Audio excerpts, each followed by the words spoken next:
Hey guys, it's Gleaming Garmor, and today's news day. We got a new gold Paladin set announced today. I want to take a look at it and just speculate a bit, because we don't have any reveals yet, other than that sweet, sweet artwork for Gurguit.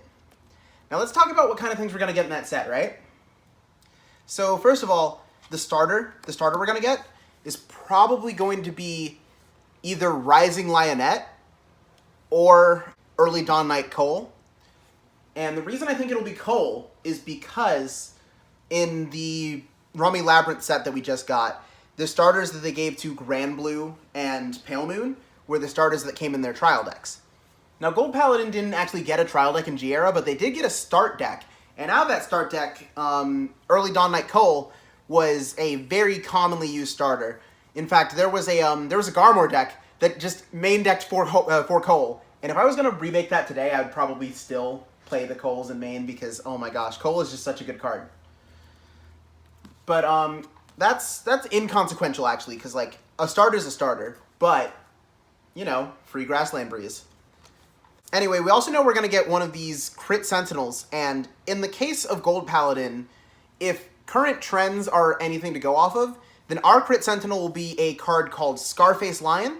And I love that dude. He looks cool.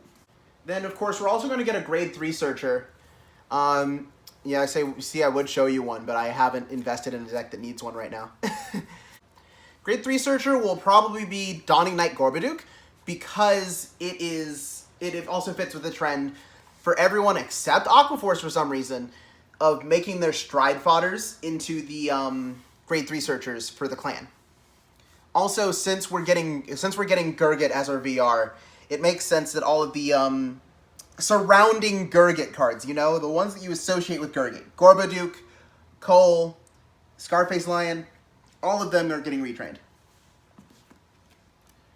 Now, I think it's time that we also talk about what other things they could possibly do with Gold Paladin for this set, because we don't actually have all that much to go off of.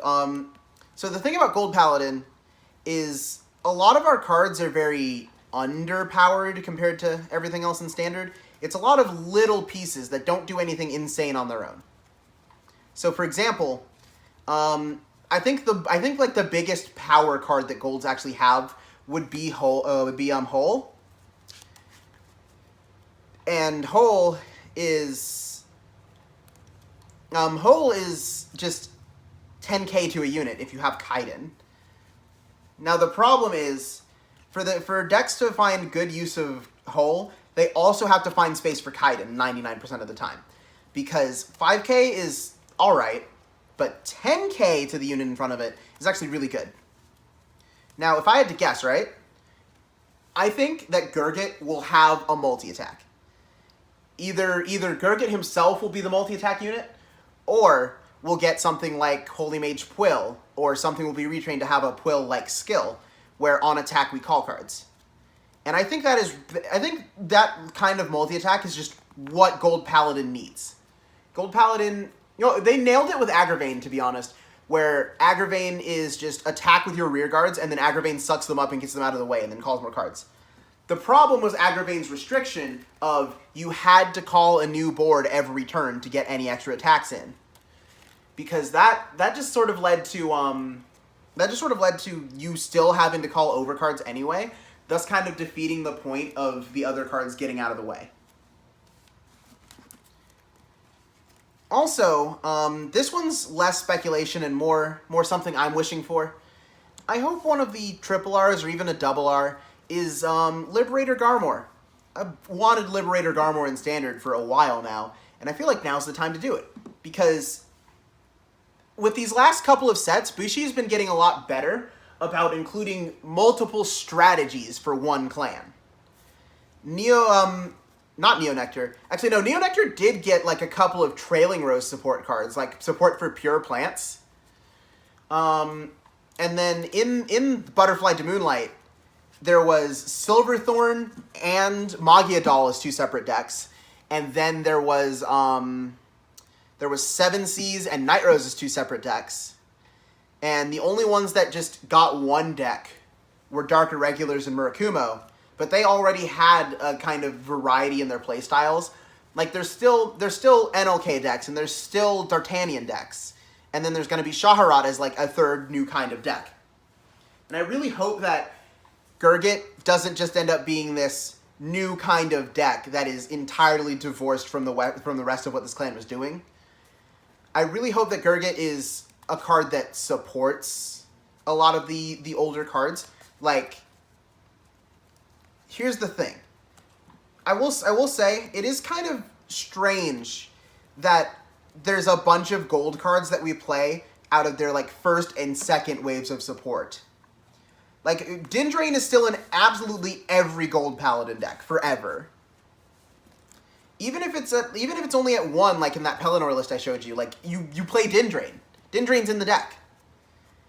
And then, like, you know, Vivian's slowly starting to get cut with things like Kaihiden and Athels taking her place. But, like, there's just nothing like a good Vivian.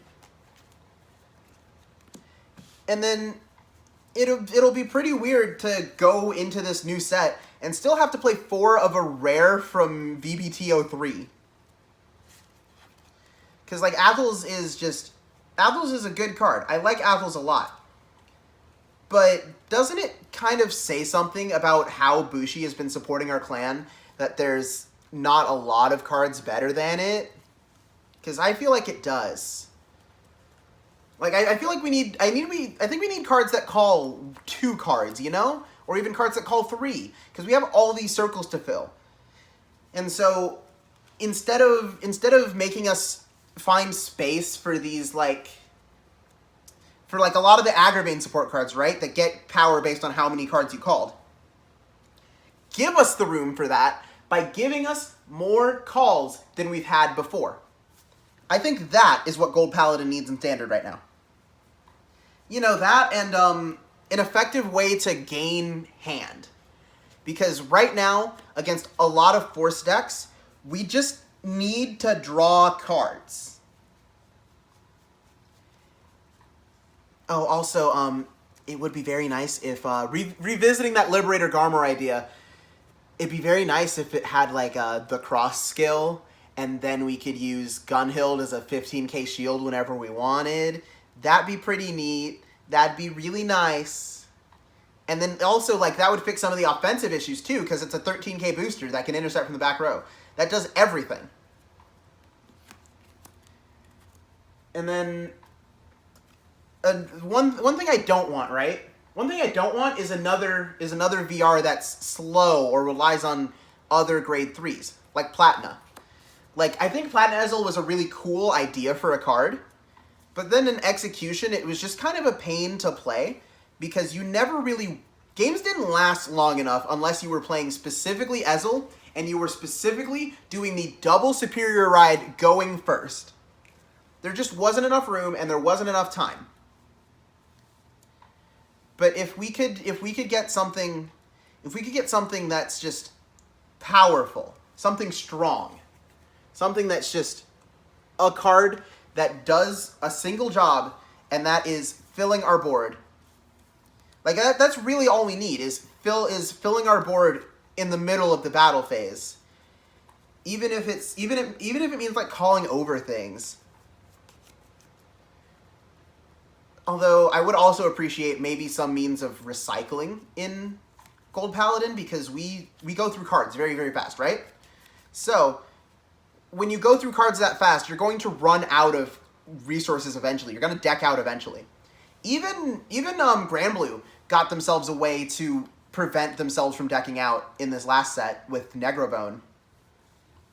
So what's stopping Golds? I just have a lot of thoughts about what could be done with these Gold Paladin cards, and you best believe when we start getting reveals for them, I'm going to be talking about them. I'm going to be theory crafting. I'm going to be looking at their place in existing decks and in the new Gurguit deck that begins to form as they reveal cards. I'm just very excited for this new Gold Paladin set. There's a lot of potential in it, and I have hope. I'll see you guys some other time.